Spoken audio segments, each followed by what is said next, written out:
أعوذ بالله من الشيطان الرجيم. لقد صدق الله رسوله الرؤيا بالحق لا تدخلن المسجد الحرام إن شاء الله آمنين محلقين رؤوسكم ومقصرين لا تخافون فعلم ما لم تعلموا من دون ذلك وجعل لكم فتحا قريبا. وعن أبي سعيد الخدري رضي الله تعالى عنه قال رسول الله صلى الله عليه وسلم: الرؤيا الحسنة من الرجل الصالح جزء من 46 جزءا من النبوة، أو كما قال عليه الصلاة والسلام. وعن أبي سعيد الخدري رضي الله تعالى عنه قال رسول الله صلى الله عليه وسلم: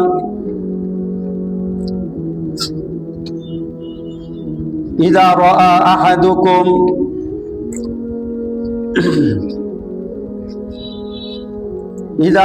أحدكم رؤيا يحبها فإنها من الله فليحمد الله عليها وليحدث بها، وإذا رأى غير ذلك مما يكره فإنما هي من الشيطان فليستعذ من شرها ولا يذكرها لأحد فإنها لا تضره.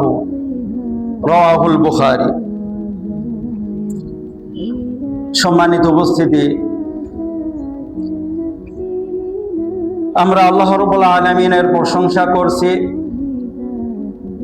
যিনি আমাদেরকে জুমার সালাত আদায় করার জন্য মসজিদে আসার তৌফিক দান করেছেন। আলহামদুলিল্লাহ। অতঃপর সালাত ও সালাম পাঠ করছি আমাদের নবী, প্রিয় নবী মুহাম্মদ সাল্লাল্লাহু আলাইহি ওয়াসাল্লামের উপর, যিনি আমাদেরকে আল্লাহ রাব্বুল আলামিনের দ্বীন সুন্দরভাবে প্রচার করে গেছেন। আল্লাহুম্মা সাল্লি আলাইহি আল্লাহুম্মা বারিক আলাইহি।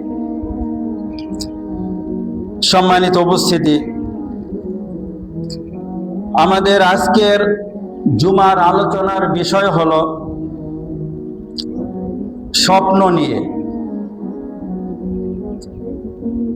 যদিও বেশ কিছু প্রেক্ষাপট ছিল আজকের জুমাতে আলোচনার জন্য, বিশেষ করে মধ্যপ্রাচ্যের কিছু ঘটনা এবং সামনে কোরবানির ঈদ আসতেছে, হজ সম্পর্কেও বেশ কিছু বিষয় ছিল। আপনারা আশা করি সেসব বিষয় সম্পর্কে আগামী জুমাগুলোতে শুনবেন এবং কিছু বিষয় ইতোপূর্বে শুনেছেন। আজকের একটি বিষয়, সেটি হলো স্বপ্ন নিয়ে।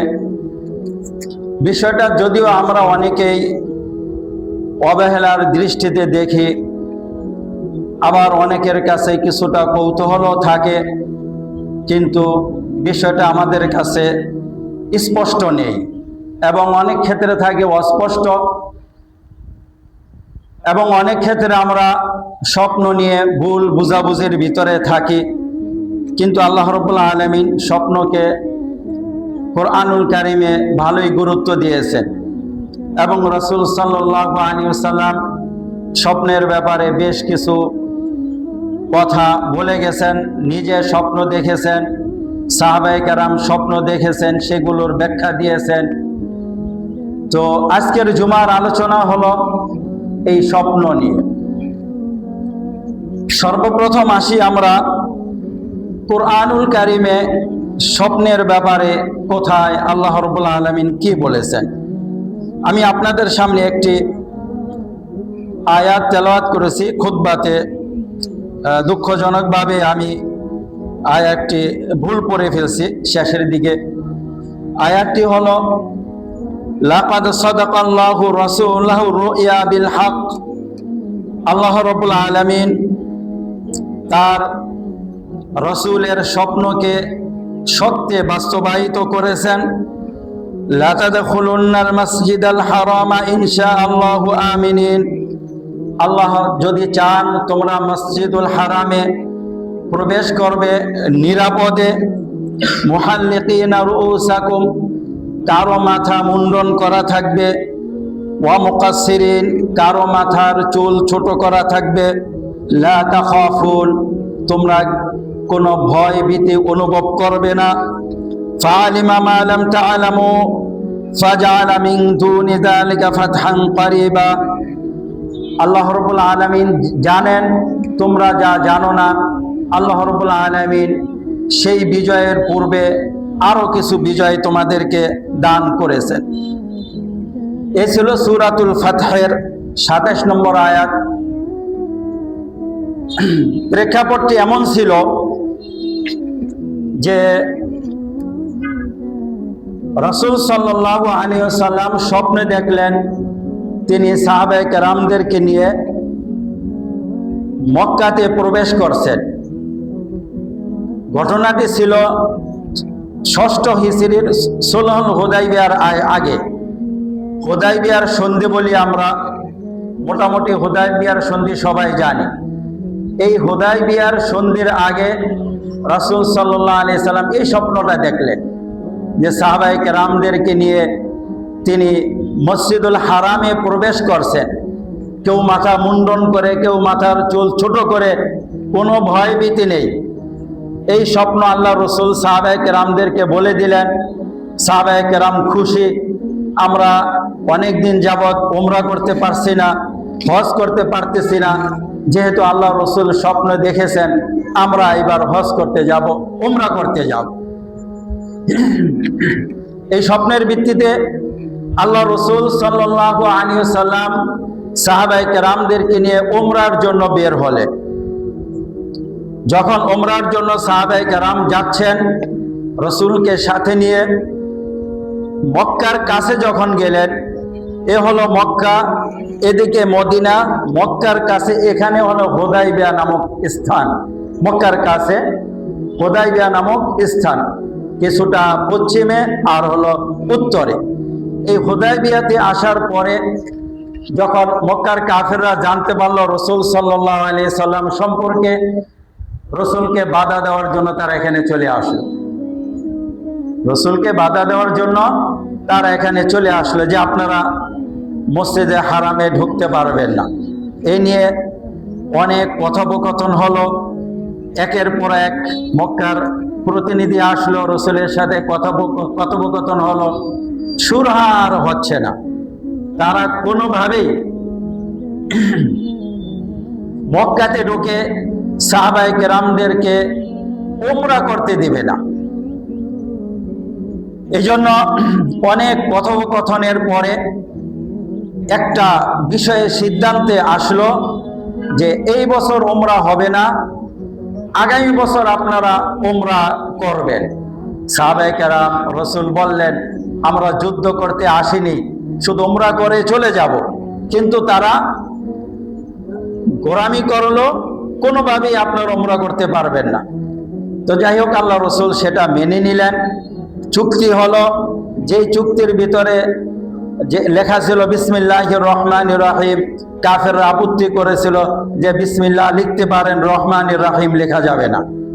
তারপরে মোহাম্মদ লিখেছে, রাসূলুল্লাহ লিখেছিল, তার আপত্তি করলো মোহাম্মদ চিনি, রসুল চিনি না, রসুল কাটেন।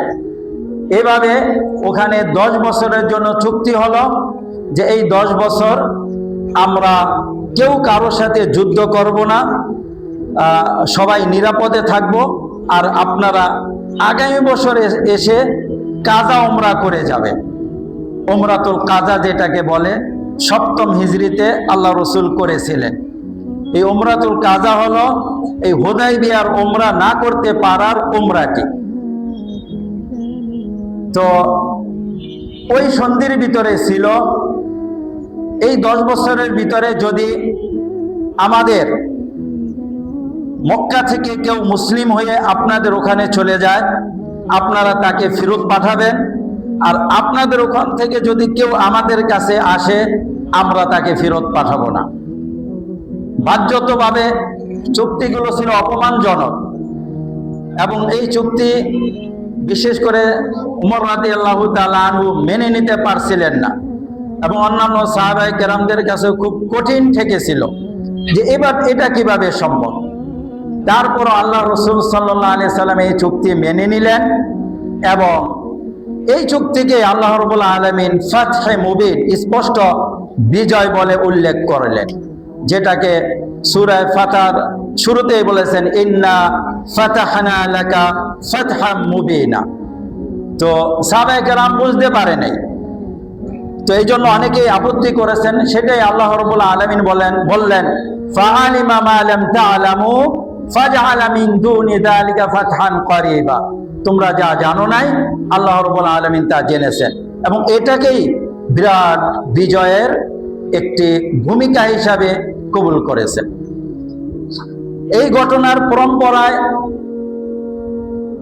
দেখা যায় মক্কার কাফেররা প্রথম চুক্তি ভঙ্গ করলো, এরপরে আল্লাহ রাসূল সাল্লাল্লাহু আলাইহি সাল্লাম মক্কা বিজয়ের জন্য গেলেন, মক্কা বিজয় হয়ে গেল। আর অনেক ঘটনা ছিল এখানে, সেগুলো বলার উদ্দেশ্য নয়। বলার উদ্দেশ্য হলো আল্লাহ রাসূল সাল্লাল্লাহু আলাইহি সাল্লামকে স্বপ্ন আল্লাহ দেখিয়েছিলেন, ওই স্বপ্ন বাস্তবায়নের জন্য আল্লাহ রাসূল গেলেন। পথিমধ্যে যখন ফেরত আসতেছে সাহাবায়ে কেরাম বললেন, হে আল্লাহ রাসূল, আপনি না আমাদেরকে বললেন আপনি স্বপ্ন দেখেছেন, আমাদের নিয়ে মক্কায় যাবেন, কই যাইতে তো পারলেন না। তখন আল্লাহ রাসূল বললেন, আমি কি বলেছিলাম এই বছরও যাব? এই বছরের কথা তো বলি নাই, আমি বলেছি যাব, এই বছর না হয় পরের বছর যাব।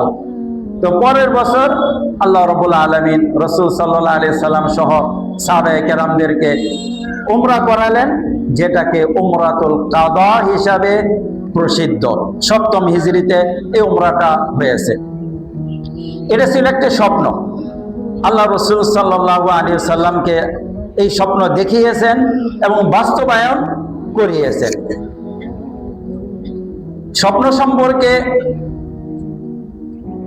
সূরা আনফালে আল্লাহ রাব্বুল আলামিন আরেকটা ঘটনা বলেছেন, বদরের যুদ্ধের কথা। বদরের যুদ্ধে সম্পর্কে আল্লাহ রাব্বুল আলামিন বলেন, ইয ইউরিকাহুমুল্লাহু ফি মানামিকা কালিলা ওয়ালাউ আরাকাহুম কাসীরান লাফাশিলতুম ওয়ালা তানাযা'তুম ফিল আমরি ওয়ালাকিন্নাল্লাহা সাল্লাম ইন্নাহু আলীমুম বিযাতিস সুদূর।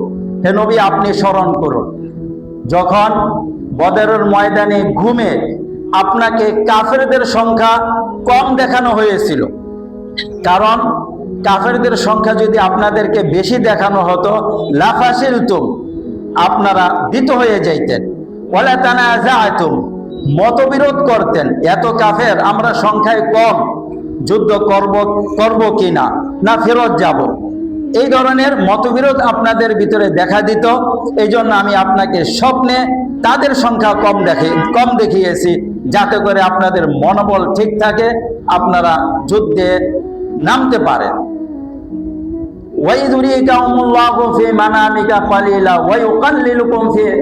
এরপর আল্লাহ তাআলা বলতেছেন, অপর প্রান্তে কাফেরদের চোখে আমি তোমাদেরকে কম দেখিয়েছি, যাতে করে তারাও যুদ্ধে আসে।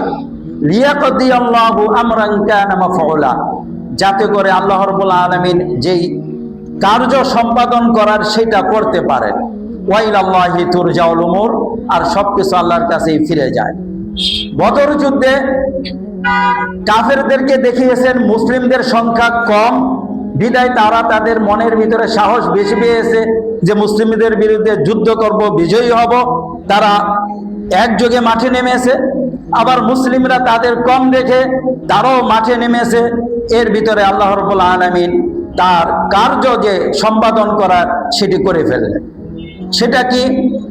আল্লাহ রাব্বুল আলামিন কাফেরদের ভিতর যত লিডার ছিল মক্কা থেকে, তারা সবাই বেরিয়ে আসছিল। সব লিডার এখানে মারা গেল, শুধু হাকিম ইবনে হিজাম রাদিয়াল্লাহু তাআলা আনহু বাদে সব লিডার সেখানে মারা গেল। এই মারা যাওয়ার ফলে মক্কার কাফেররা যারা ঈমান আনার জন্য চিন্তা করত, কিন্তু এই লিডারদের ভয়ে ঈমান আনতে পারতো না, তাদের ঈমান আনার পথ প্রশস্ত হয়ে গেছে। অনেক সময় অনুসারী যারা থাকে তাদের ভিতরে সত্যটা ঢুকে যায়, কিন্তু তারা গ্রুপ লিডারের কারণে, গ্রুপিং এর কারণে সত্যটা নিতে পারে না। তো আল্লাহ রাব্বুল আলামিন মক্কার সাধারণ মানুষ যেন সত্যটা নিতে পারে, তাদের সামনে সত্য গ্রহণ করার যেন কোনো বাধা না থাকে, এই বাধা দূর করে দিলেন লিডারদেরকে হত্যা করে, একের পর এক তারপরে মুসলিম হয়েছে। এরপরে আল্লাহ রাব্বুল আলামিন মক্কা বিজয় দান করলেন। এটু একটি স্বপ্ন ছিল। এই স্বপ্নের ভিতর আল্লাহ রাব্বুল আলামিন তার বড় একটি কার্য সম্পাদন করলেন, মুসলিমদের বিজয় দিলেন, কাফেরদেরকে দুর্বল করে দিলেন, যার ফলে অন্যান্য দুর্বল কাফেররা ইসলাম গ্রহণ করতে পারলো খুব সহজে। এই ছিল দুইটি স্বপ্ন। আরো বড় এবং প্রসিদ্ধ স্বপ্ন রয়েছে সূরা ইউসুফে। এই জন্য অনেকে সূরা ইউসুফকে বলে স্বপ্নের সূরা। এই সূরাতে 4টি স্বপ্ন বর্ণনা করেছেন আল্লাহ রাব্বুল আলামিন। ইউসুফ আলাইহিস সালামের স্বপ্ন, 2 জন কয়েদির স্বপ্ন, আবার ওই সময়কার বাদশার স্বপ্ন। 4টি স্বপ্ন এখানে বর্ণনা করেছেন। আমরা ইউসুফ আলাইহিস সালামের স্বপ্ন সম্পর্কে জানি। তিনি বলেছেন, ইন্নী রাআইতু আহাদা আশারা কাওকাবা ওয়া শামসা ওয়াল কামারা রাআইতুহুম লি সাজিদিন। বলল, হে আমার পিতা, আমি স্বপ্নে দেখলাম 11টি তারকা এবং 4 সূর্য আমাকে সাজদা করতেছে। এরপরে ইয়াকুব আলাইহিস সালামকে বললেন, ইয়াকুব আলাইহিস সালাম বললেন, ইয়া বুনাইয়া লা তাকসুস রুইয়াকা আলা ইখওয়াতিকা ফায়াকিদু লাকা কাইদা ইন্না শাইতানা লিল ইনসানি আদুউম মুবিন। হে ছেলে, তুমি এই তোমার স্বপ্ন তোমার ভাইদের কাছে বলো না, তাহলে তারা তোমার বিরুদ্ধে ষড়যন্ত্র করতে পারে, কারণ শয়তান মানুষের বড় শত্রু।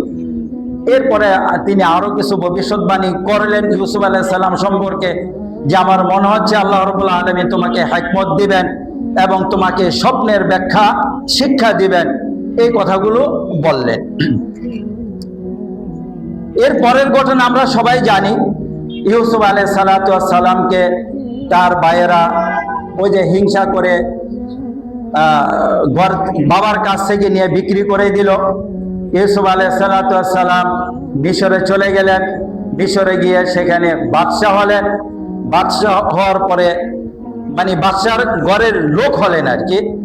আজিজে মিসরের বিশিষ্ট লোক হলেন। যে আজিজে মিসর তাকে এই বলেছিল যে ওয়াকালাল্লাযী ইশতারাহু মিন মিসর লিমরাতিহি আকরিমি মাসওয়াহু আসা আইয়ানফা'না আও নাত্তাখিদাহু ওয়ালাদা। আজিজে মিসর তাকে ইউসুফ আলাইহিস সালামকে কিনে তার স্ত্রীর কাছে দিলেন, যে এই ছেলেটা দিলাম, আকরিমি মাসওয়াহু, এর থাকা খাবার ব্যবস্থা সুন্দর করো, ভবিষ্যতে হয়তো আমরা তাকে ছেলে রূপে গ্রহণ করে নিব, কিংবা সে আমাদের অন্য কোনো কাজে আসবে।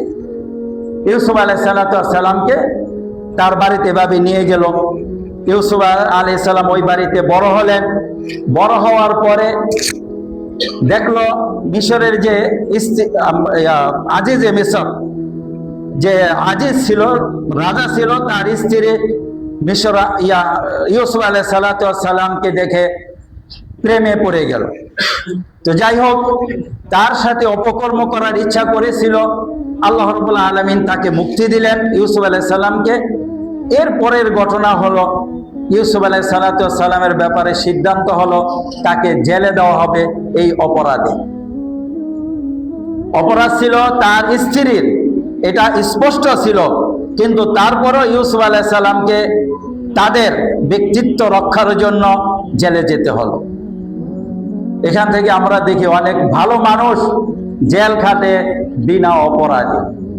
ইউসুফ আলাইহিস সালাম খেটেছেন, এবং অনেক ভালো মানুষের উপরে বিভিন্ন অপবাদ আসতে পারে। আল্লাহ রাব্বুল আলামিন আমাদের সবাইকে এসব অপবাদ এবং এসব মুসিবত থেকে হেফাজত করুন। তো ইউসুফ আলাইহিস সালাম জেলে গেলেন। তো জেলে যাওয়ার সাথে আল্লাহ রাব্বুল আলামিন বললেন, ওয়া দাখালা মাআহু সিজনা ফাতায়ান, ইউসুফ আলাইহিস সালামের সাথে জেলে আরো দুইজন যুবক গেল অপরাধী হয়ে। এই দুইজন যুবক গিয়ে দুইটা স্বপ্ন দেখলো।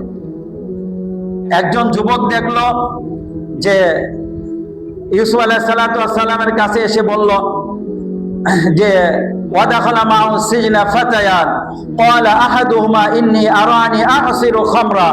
একজন বলল, হে ইউসুফ, আমি স্বপ্নে দেখলাম আমি আঙ্গুর নিংড়িয়ে মদ তৈরি করতেছি। আরেকজন বলতেছে যে আমি আমার মাথায় রুটি বহন করতেছি দেখলাম, আর ওই রুটি পাখিতে খাচ্ছে। মাথায় রুটি বহন করে আসি আর ওই রুটি পাখিতে খাচ্ছে। হে ইউসুফ, আমরা আপনাকে সৎ লোক, নেককার হিসাবে জানি, আপনি আমাদের এই স্বপ্নের ব্যাখ্যাগুলো দিয়ে দেন।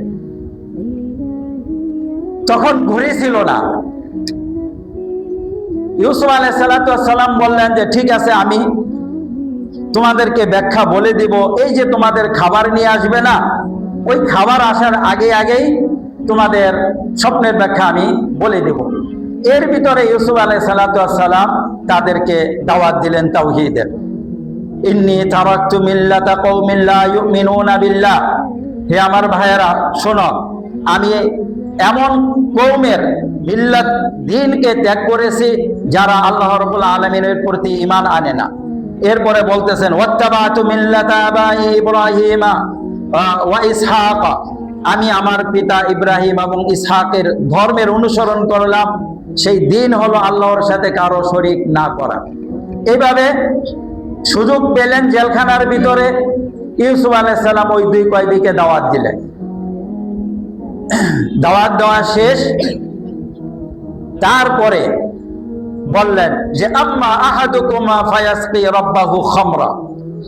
তোমরা এই যে দুইটা স্বপ্নে দেখেছ, এই দুইটা স্বপ্নের ব্যাখ্যা হলো আম্মা আহাদুকুমা, তোমাদের একজন যে নাকি ওই দেখেছে আঙ্গুর নিংড়িয়ে মদ তৈরি করতেছে, সে মুক্তি পাবে এবং বাদশার খাদিম হিসাবে থাকবে এবং তাকে সে পানীয় পান করাবে।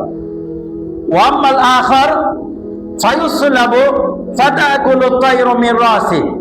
আর অপর ব্যক্তি যে রয়েছে তাকে শুলিতে চড়ানো হবে আর পাখি তার মাথা থেকে ঠুকরিয়ে খাবে। এরপরে বললেন কুদিয়াল আমরুল্লাযী ফীহি তাস্তাফতিয়ান। তোমরা যেই স্বপ্নের ব্যাখ্যা আমার কাছে চেয়েছ, এই স্বপ্নের ব্যাখ্যা এভাবেই বাস্তবায়িত হয়ে গিয়েছে। এটা এভাবেই বাস্তবায়িত হবে, ফিরানের কোনো সুযোগ নেই। দুইটা স্বপ্ন দেখলেন দুইজন কয়েদি। ইউসুফ আলাইহিস সালাম ব্যাখ্যা দিলেন, আর এই স্বপ্ন পরবর্তীতে এভাবেই বাস্তবায়িত হয়েছে। এরপরে যে ব্যক্তি মুক্তি পেল, ওয়াকালা লিল্লাযী নাজা মিনহুমা, এই দুইজন থেকে যে মুক্তি পেল তাকে ইউসুফ আলাইহিস সালাম বললেন, তুমি তোমার মালিকের কাছে গিয়ে আমার কথা স্মরণ করিয়ে দিবে যে ইউসুফ নামে একজন ব্যক্তি আছে, তাকে জেলে রেখেছেন, মনে আছে কিনা, এটা স্মরণ করিয়ে দিবে। কিন্তু ওই ব্যক্তি ছাড়া পেয়ে ইউসুফ আলাইহিস সালামকে ভুলে গেছে। ইতিমধ্যে ওই বাদশাহ আরেকটি স্বপ্ন দেখলো। ওয়াকালাল মালিকু ইন্নী আরা সাবআ বাকারাতিন সিমানি ইয়াকুলুহুন্না সাবউন ইজাবুন ওয়া সাবআ সুম্বুলাতিন খুদরিন ওয়া আখরা ইয়াবিসাত ইয়া আইয়ুহাল মালাউ আফতুনি ফি রুয়ায়া ইন কুনতুম লিরুয়া তা'বুরুন। এদিকে বাদশাহ আরেকটা স্বপ্ন দেখলো 7টা গরু, তাজা গরু। এই 7টা তাজা গরুকে দুর্বল ক্ষীরকায় 7টা গরু খেয়ে ফেলতেছে। আবার 7টি তাজা শস্য দেখলেন, পাশে আবার শুষ্ক 7টি শস্য দেখলেন। এরপরে তার পরিষদ বর্গের সামনে বলল, ইয়া আইয়ুহাল মালাউ আফতুনি ফি রুয়ায়া ইন কুনতুম লিরুয়া তা'বুরুন। হে পরিষদ বর্গ, এটা হলো আমার স্বপ্ন, তোমরা যদি স্বপ্নের ব্যাখ্যা জানো তাহলে আমার এই স্বপ্নের ব্যাখ্যাটা বলে দাও। পরিষদ বর্গে যারা ছিল তারা বলল, ক্বালু আদগাসু আহলাম ওয়া মা নাহনু বিতাউইলিল আহলামি বিআলিমিন। এটা তো আপনার একটা এলোমেলো স্বপ্ন, কোন স্পষ্ট এবং গোছালো স্বপ্ন না, এলোমেলো স্বপ্ন, এগুলোর ব্যাখ্যা আমরা জানি না, এই কথা বলে দিল। আর বাদশার ওই দরবারে জেল থেকে যে ছেলেটা মুক্তি পেয়েছিল, তখন তার মনে পড়লো ইউসুফ তো জেলে আছে, ইউসুফ আমাদের স্বপ্নের ব্যাখ্যা দিয়েছিল, তার স্বপ্ন সত্য বাস্তবায়িত হয়েছে, হয়তো আমি যদি ইউসুফের কাছে যাই, এই স্বপ্নের ব্যাখ্যা তাকে জিজ্ঞেস করি, সে বলে দিতে পারবে। তখন বলল, বাদশাকে বলল যে আমাকে প্রেরণ করেন ইউসুফের কাছে, আমি আপনার স্বপ্নের ব্যাখ্যা নিয়ে আসতেছি। বাদশা তাকে ইউসুফের কাছে জেলে পাঠালো। সে জেলে গিয়ে বলল, ইউসুফ ইয়া সিদ্দিক আফতিনা ফি সাব'i বাকারাতিন সিমানি ইয়াকুলুহুন্না সাব'un ইজাফ ওয়া সাব'i সুম্বুলাতিন খুদরি ওয়া আখরা ইয়াবিসাত লাআল্লি আরজি'ু ইলান নাসি লাআল্লাহুম ইয়ালামুন। হে ইউসুফ, আমাদেরকে একটি স্বপ্নের ব্যাখ্যা দাও। স্বপ্ন হলো 7টি মোটা তাজা গরু। একজন স্বপ্নে দেখেছে বাদশা 7টি মোটা তাজা গরুকে 7টি দুর্বল গরু খেয়ে ফেললো, আবার পাশে 7টি তরতাজা শস্য রয়েছে, শস্যের শীষ রয়েছে, আবার পাশে রয়েছে 7টি শুষ্ক শীষ। এর অর্থ কি? যাতে করে আমি এই ব্যাখ্যাটি মানুষের কাছে নিয়ে যাইতে পারি এবং তারা এর ব্যাখ্যা জানতে পারে। তখন ইউসুফ আলাইহিস সালাতু ওয়াস সালাম বলে দিলেন, তাজরাউনা সাবআ সিনিনা দাবা ফামা হাসাদতুম ফাযারুহু ফি সুম্বুলিল্লাহ ক্বালিলাম মিম্মা তাকুলুন। এর ব্যাখ্যা হলো, তোমরা 7 বছর লাগাতার ফসল করবে, ফসল বপন করবে, খুব সুন্দর ফসল আসবে, কিন্তু এরপরে 7 বছর আসবে শুষ্ক অভাবের, যেই 7 বছর এসে তোমাদের এই জমা করা সব ফসল খেয়ে ফেলবে, শুধু এমন কিছু ফসল বাদ দিয়ে যেগুলো দিয়ে তোমরা পুনরায় আবার চাষাবাদ করবে। এরপরে একটি বছর আসবে, সেই বছরে গাছের ফল ফলাদি অনেক হবে, তোমরা প্রচুর ফল ফলাদি খেতে পারবে। বাদশার এই স্বপ্নের ব্যাখ্যা নিয়ে ওই ছেলে বাদশার কাছে আসলেন। বাদশা জানলো, এখন এই বাদশা এই স্বপ্ন তার কাছে সত্য মনে হলো। এখন তার হলো প্রস্তুতি নেওয়ার বিষয়, যে বাস্তবিক পক্ষে সামনে আমাদের ভালো 7টি বছর আসবে, এরপরে অভাবের 7টি বছর আসবে। আমাদেরকে অর্থনৈতিক ব্যবস্থাটা সুন্দরভাবে পরিচালনা করতে হবে, যাতে করে বেশি পেয়ে বেশি খেয়ে অভাবের ভিতরে না পড়ে, যখন আমাদের আসে তখন জমা করে রাখবো, যখন না থাকে জমা করা সম্পদ আমরা খাবো। এই স্বপ্ন শুনে এখন বাদশারও মনে পড়লো যে ইউসুফকে এখন বের করা দরকার। ইউসুফ আলাইহিস সালাতু ওয়াস সালামকে বের করে নিয়ে আসলেন। বিভিন্ন ঘটনা, সেগুলো বলার উদ্দেশ্য আমাদের এখানে না। ইউসুফ আসলেন। ইউসুফ আসার পরে ইউসুফকে ওই বাদশা বললেন যে আমি তোমাকে আমাদের নিকটস্থ একজন ব্যক্তি হিসাবে দেখতে চাই, করে নিব। তখন ইউসুফ আলাইহিস সালাতু ওয়াস সালাম বললেন যে আমাকে অর্থের বিষয়টা, খাদ্যের বিষয়টা দেখভাল করার সুযোগ দাও, আমি এটা ভালো জানি। তখন ইউসুফ আলাইহিস সালাতু ওয়াস সালামকে ওই সময়কার খাদ্যের যে ব্যবস্থাপনা ছিল সেটা তার দায়িত্বে দেওয়া হলো। আমাদের বর্তমান যুগে যেগুলোকে অর্থমন্ত্রী, খাদ্যমন্ত্রী বলা হয়। তো এই দায়িত্ব ইউসুফ আলাইহিস সালাতু ওয়াস সালাম পেলেন। বাস্তবিক পক্ষে 7 বছর খুব ফসল হলো, 7 বছর অভাব দেখা দিল। যেই 7 বছর অভাব দেখা দিয়েছিল, ইউসুফ আলাইহিস সালাম তখন খাদ্য বন্টন করেন। ওই 7 বছরের ভিতরেই ফিলিস্তিন থেকে ইউসুফ আলাইহিস সালামের 10 ভাই ওই খাবারের জন্য মিশরের বাদশার কাছে গিয়েছে, যে কোথাও খাবার নেই, মিশরের বাদশার কাছে খাবার আছে, আমরা খাবার আনতে যাই। এভাবে তারা খাবার আনতে গেল। ইউসুফ আলাইহিস সালাম ভাইদের দেখে চিনে ফেললেন। তারপরে আবার বলে দিলেন তোমাদের মনে একটা ভাই আছে, 10 ভাই, আর একটা ভাইও মনে আছে, আগামী বছর আসলে ওই ভাইটাকে নিয়ে আসবে। ওই ভাই পরবর্তী বছর নিয়ে আসলো, তাকে রেখে দিল। এরপরে উভয়ের মাঝে পরিচয় হলো। পরিচয় হওয়ার পরে অনেক লম্বা ঘটনা, আপনারা কম বেশি জানেন।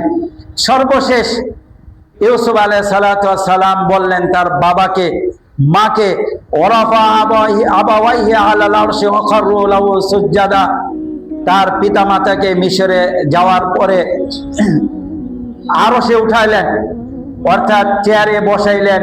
এরপরে বললেন যে হাদা তাউইলু রুয়ায়া মিন ক্বাবলু ক্বাদ জাআলাহা রাব্বি হাক্কা, হে বাবা, এই দেখো আমি যে আগে স্বপ্ন দেখেছিলাম ওই স্বপ্নের ব্যাখ্যা হলো এটা।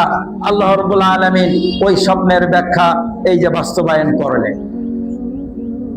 বাবা মাকে চেয়ারে বসালেন, আর ওই 11 ভাই সাজদায় লুটিয়ে পড়ল। তখন ইউসুফ আলাইহিস সালাতু ওয়াস সালাম বললেন এটা হলো সেই স্বপ্নের ব্যাখ্যা। তো ইউসুফ আলাইহিস সালাতু ওয়াস সালামকে আল্লাহ রাব্বুল আলামিন এই স্বপ্নের ব্যাখ্যা দেখিয়েছেন। স্বপ্নের ব্যাখ্যা কি হবে সেটা শিখিয়েছেন। আমরা এরকম আরেকটি প্রসিদ্ধ স্বপ্ন দেখতে পাই সূরা সাফফাতে, ইব্রাহিম আলাইহিস সালাতু ওয়াস সালামের স্বপ্ন।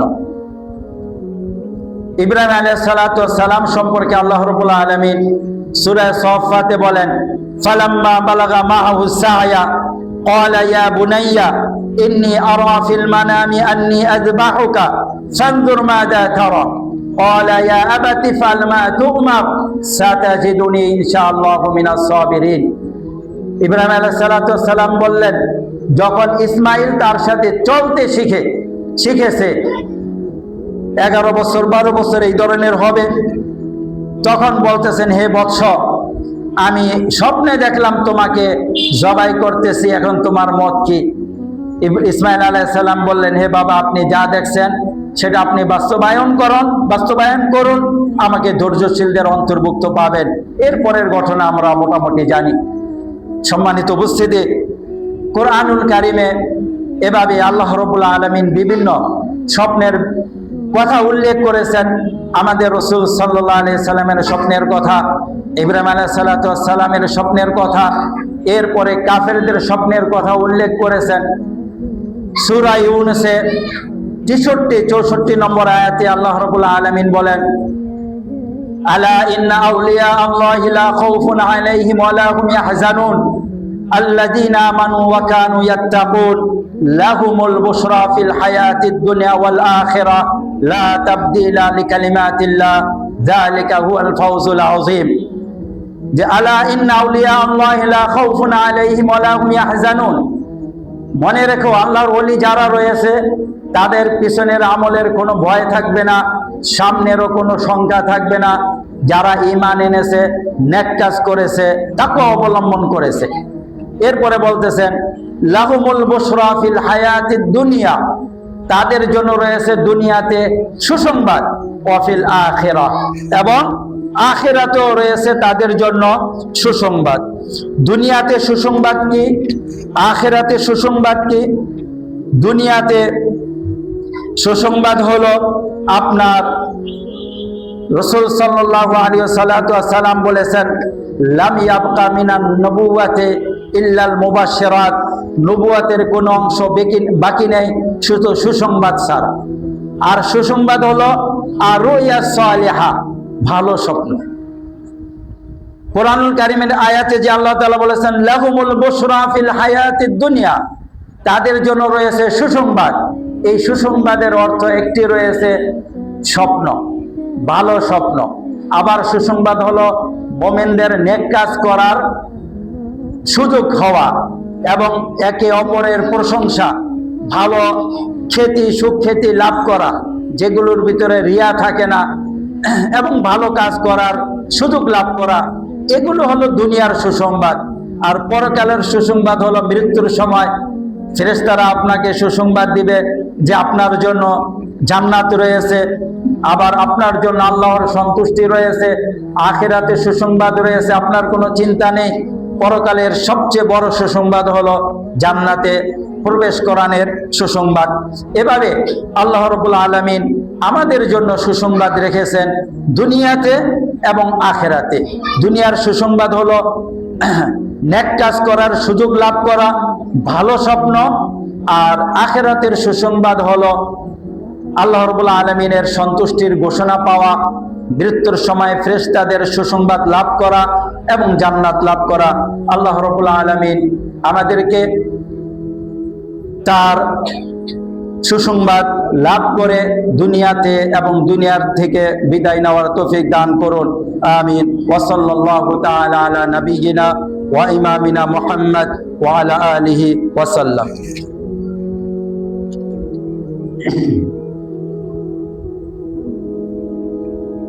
আলহামদুলিল্লাহ ওয়াসসালাতু ওয়াসসালামু আলা রাসূলিল্লাহ ওয়া বা'দ। সম্মানিত উপস্থিতি, আমরা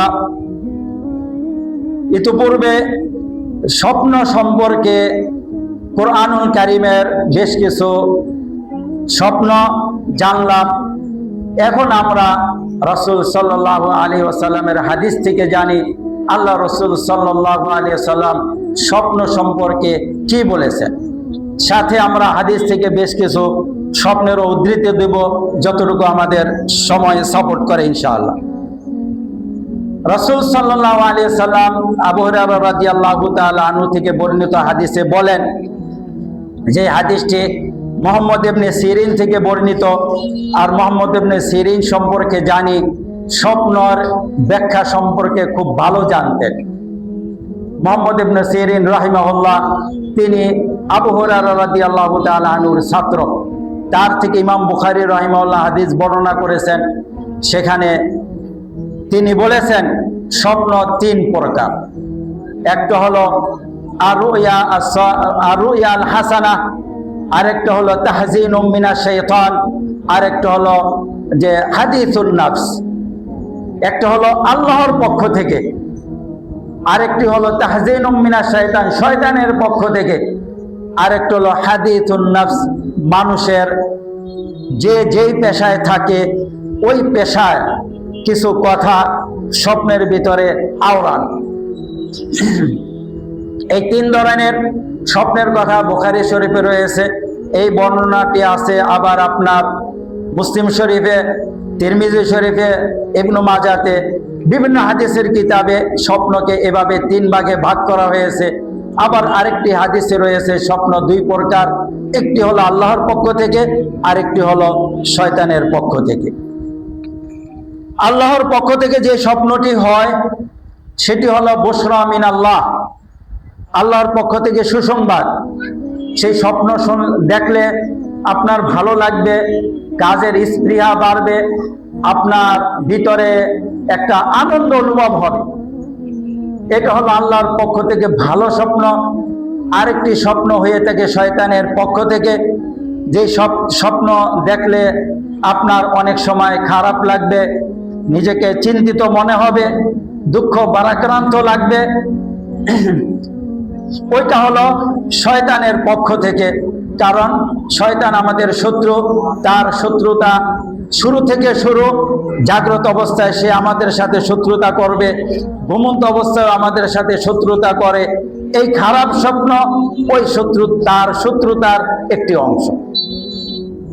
এর বাইরে আরেকটি স্বপ্ন রয়েছে, যেটা আমরা যে যে পেশায় থাকি, যেমন ধরেন কেউ বেচা কিনা করতেছে, দোকানপাটে থাকলে যেমন কাস্টমারকে বলে এটা অত টাকা, ওইটা অত টাকা, ইত্যাদি ইত্যাদি। ওই ব্যক্তিকে দেখবেন ঘুমের ভিতরে বলতেছে যে এই জিনিসের দাম অত টাকা ইত্যাদি বলে ফেলছে। বা কেউ কৃষিকাজে মগ্ন আছে, বলতে হবে যে এখন এই সার দিতে হবে, এই বৃষ্টি পড়ছে ক্ষেতটা গিয়ে দেখতে হবে, ওখানে পানি জমেছে পানি ছাড়াতে হবে। যেহেতু তার পেশা কৃষি, যে যে পেশাতে থাকে ওই পেশার বিষয়গুলো সে স্বপ্নের ভিতরে দেখে। এটা হলো হাদিসুন নফস। এটা আসলে কোনো প্রকারের ভিতরে পড়ে না।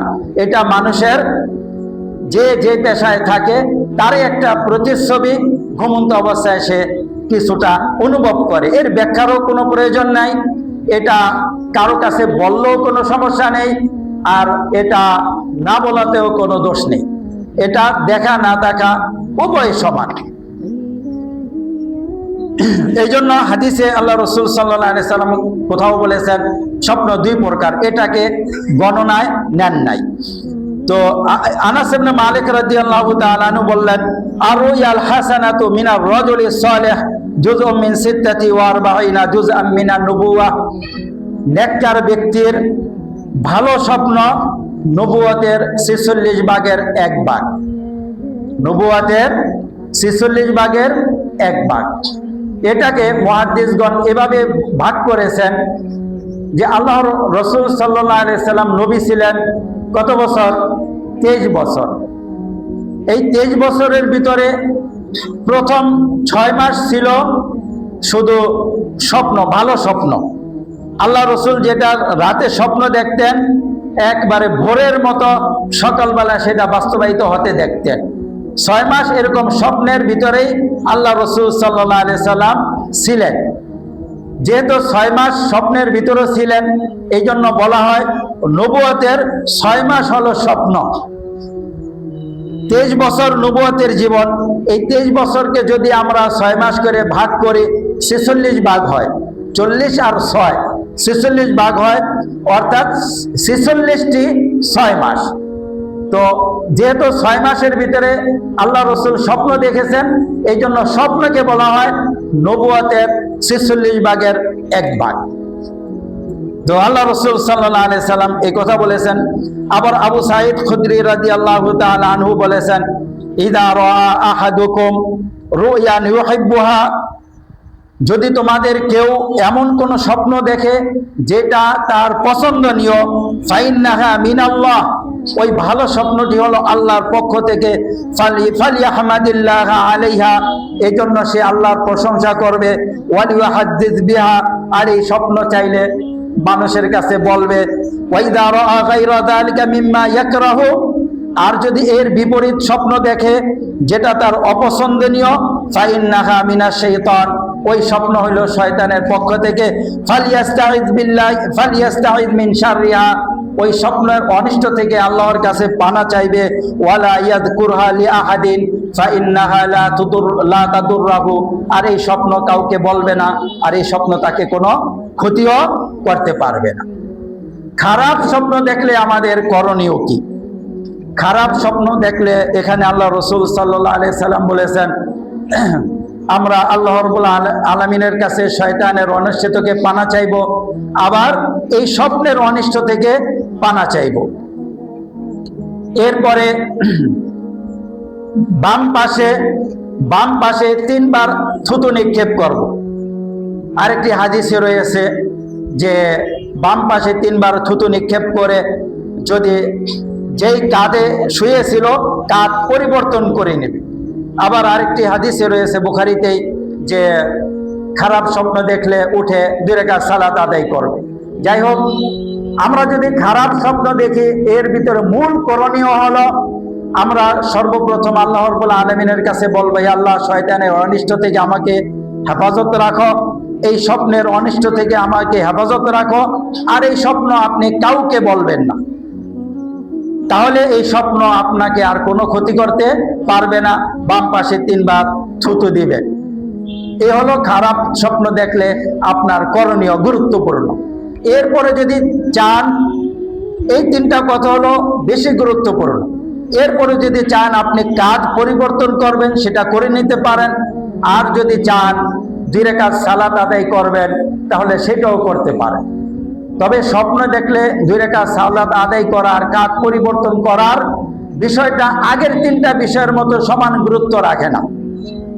আগের 3টা বিষয় অনেক বর্ণনায় বর্ণিত, আর এই কয়টা বিষয় অল্প কয়েকজন থেকে বর্ণিত। মনে করেন একটা কথা 10 জন বর্ণনা করেছেন, আর কাজ পরিবর্তন করার বিষয়টা, সালাত পড়ার বিষয়টা বর্ণনা করেছে 2 জন। এই জন্য আমরা সবই সহিহ, কিন্তু তারপরেও যেহেতু এখানে 10 জন নির্ভরযোগ্য ব্যক্তি রয়েছেন, ওখানে 2 জন আছেন, আমরা 10 জনের বর্ণনাকে বেশি গুরুত্ব দিয়ে এই কাজ কটা অবশ্যই করব। যদি খারাপ স্বপ্ন দেখি, প্রথমত আল্লাহর কাছে শয়তানের অনিষ্ট এবং স্বপ্নের অনিষ্ট থেকে পানা চাইব। বাম পাশে 3 বার থুতু দিব। এরপরে কাঁধ পরিবর্তন করব, চাইলে 2 রাকাত সালাত আদায় করে নিব, এটা অতটা জরুরি না। তাহলে এই স্বপ্ন আপনাকে আর কোনো ক্ষতি করতে পারবে না। আবু দারদা রাদিয়াল্লাহু তাআলা আনহু বলেন, আমি অনেক সময় এমন স্বপ্ন দেখতাম যেই স্বপ্ন দেখলে আমি অসুস্থ হয়ে যেতাম, এবং আমার এমন মনে হতো যে একটা পাহাড় আমার মাথায় ভেঙে পড়েছে। খারাপ স্বপ্ন দেখত, দুশ্চিন্তার স্বপ্ন দেখতেন। তিনি বলেন, যখন আমি আল্লাহ রসুল সাল্লাল্লাহু আলাইহি সাল্লামের এই হাদিস শুনলাম, এরপরে কি স্বপ্ন দেখলাম আর না দেখলাম তার কোনো আর পরোয়া করি নাই। খারাপ স্বপ্ন দেখলে তার কোনো আর পরোয়া করি নাই।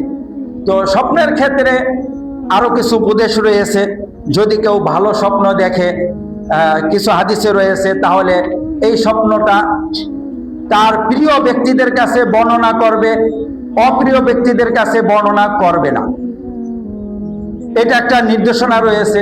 স্বপ্ন সম্পর্কে আমাদের আরেকটা ভুল ধারণা রয়েছে, সেটা হলো আমরা মনে করি যার কাছে স্বপ্ন বর্ণনা করি সে যেই ব্যাখ্যা দিবে ওই ব্যাখ্যাটা বাস্তবায়িত হয়ে যায়। এই ধারণাটা ভুল। ইমাম বুখারী রাহিমাহুল্লাহ তার কিতাবুত তাবির আপনার 91 নম্বর অধ্যায়ে সেখানে একটা অনুচ্ছেদ এনেছেন যে অনেক মানুষ এরকম রয়েছেন যারা মনে করেন প্রথম ব্যক্তি যে ব্যাখ্যা দিবে এই ব্যাখ্যা অনুযায়ী স্বপ্ন সংঘটিত হয় না। তার প্রমাণ হলো আল্লাহ রসুল সাল্লাল্লাহু আলাইহি সাল্লাম একটা বড় স্বপ্ন দেখেছিলেন। ওই স্বপ্ন যখন আল্লাহ রসুল বর্ণনা করলেন, ব্যাখ্যা দেন নাই, আবু বকর রাদিয়াল্লাহু তাআলা আনহু বললেন, হে আল্লাহ রসুল, আমাকে সুযোগ দেন, আমি আপনার স্বপ্নের ব্যাখ্যাটা করি। তখন আল্লাহ রসুল বললেন যে ঠিক আছে, তুমি ব্যাখ্যা করো। আবু বকর রাদিয়াল্লাহু তাআলা আনহু ব্যাখ্যা করলেন।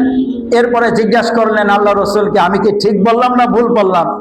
তখন আল্লাহ রসুল বললেন, কিছু ভুল বলেছ আর কিছু ঠিক বলেছ। বুখারী শরীফের হাদিসের ওই কিতাবুর রুইয়া, তাবিরুর রুইয়া 91 নম্বর অধ্যায় তার শেষের দিকে রয়েছে। আপনারা চাইলে এই স্বপ্নের ব্যাখ্যা সংক্রান্ত এই অধ্যায়টা দেখে নিতে পারে। প্রায় আপনার 48টার মতো অনুচ্ছেদ আছে এই অধ্যায়ে। আর ইমাম মুসলিম রাহিমাহুল্লাহ 42তম অধ্যায়ে কিতাবুর রুইয়া বর্ণনা করেছেন।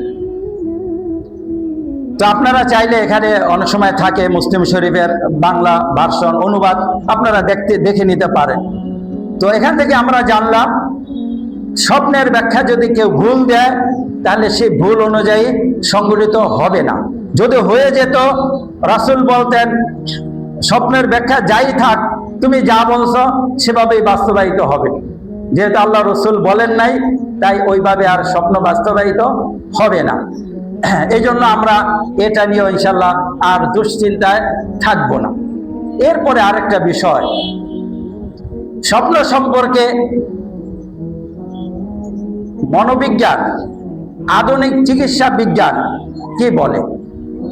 তো স্বপ্ন সম্পর্কে তারা যা বলে, আসলে তারা অনেক গবেষণা করেছে।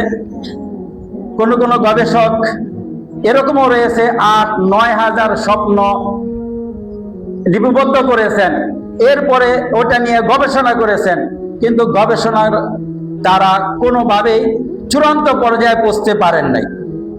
তাদের গবেষণার মূল ফায়দা মূল ভিত্তি হলো স্বপ্ন ভবিষ্যৎ সম্পর্কে কোনো দিক নির্দেশনা দেয় না, এক কথা। এটা সব স্বপ্নবিদেরা বলে থাকে। আর তাদের স্বপ্নের আরেকটা বিষয় হলো, আমরা যে স্বপ্নকে 3 ভাগে ভাগ করলাম, আল্লাহর পক্ষ থেকে, শয়তানের পক্ষ থেকে, আরেকটা হলো মানুষের প্রবৃত্তিজাত। এই গবেষকরা যে স্বপ্ন নিয়ে গবেষণা করেছেন, তাদের স্বপ্ন এই 3য় প্রকার স্বপ্নের ভিতরে সীমাবদ্ধ। 3য় প্রকার স্বপ্নের ভিতরে সীমাবদ্ধ, যেটাকে আমরা কোনো স্বপ্ন হিসাবেই গণনা করি না। কারণ এই স্বপ্ন নিয়ে সবচেয়ে বেশি একজন ইহুদি গবেষণা করেছেন। আবার আমরা এরিস্টটল সম্পর্কে জানি, সেও স্বপ্ন সম্পর্কে কথা বলেছেন, অথচ সে ঈসা আলাইহিস সালামের অনেক আগের। তো যদিও তারা গবেষণা করেছে, কিন্তু নাস্তিক থাকার কারণে আল্লাহ সম্পর্কে ধারণা ছিল না, এই জন্য আল্লাহর পক্ষ থেকে স্বপ্ন হয় এটা তাদের মাথায় নেই।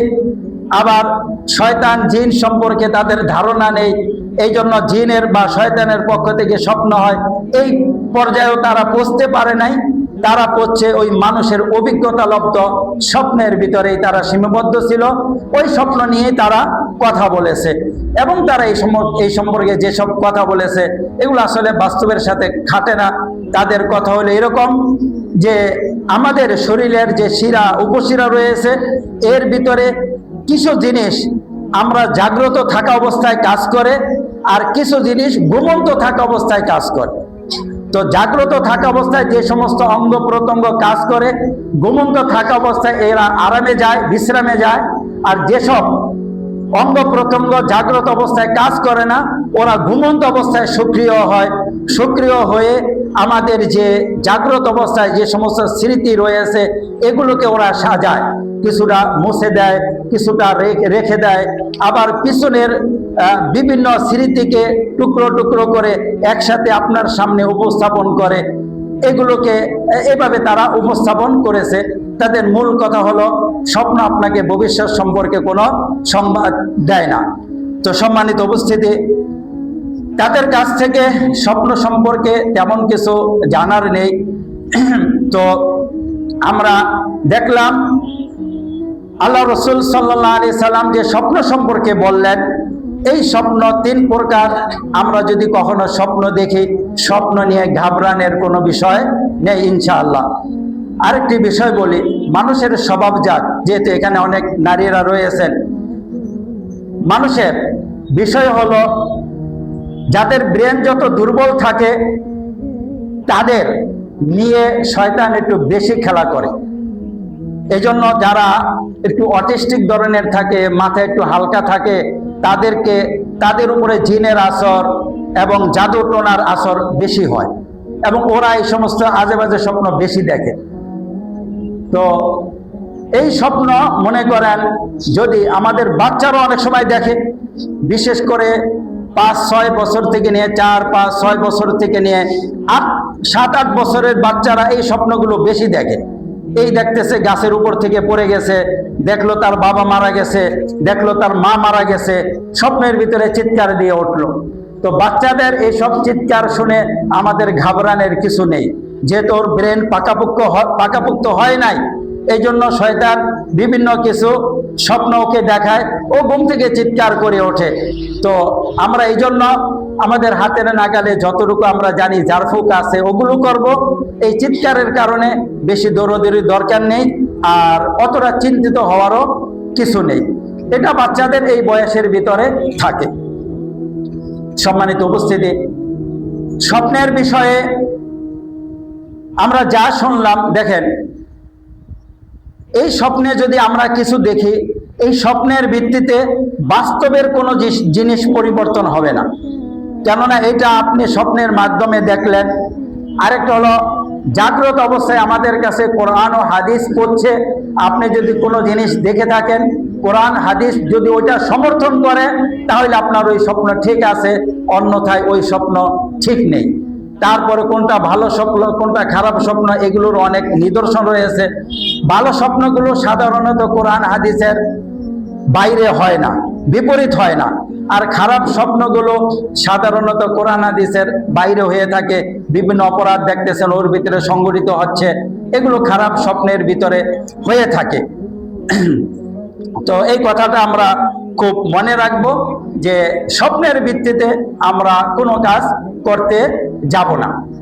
জানবো, আমি জানলাম এটা আমার জন্য একটা স্পৃহা, একটা ভালো স্বপ্ন দেখলাম, ব্যবসা করতেছি, ভালো স্বপ্ন দেখলাম, আমার চিন্তায় আছে যে যেহেতু স্বপ্নটা দেখছি ব্যবসাতে আমার লাভবান হবে, আপনি আপনার উদ্যমতা নিয়ে কাজ করেন, ইনশাআল্লাহ আল্লাহ আপনাকে সফলতা দিবে।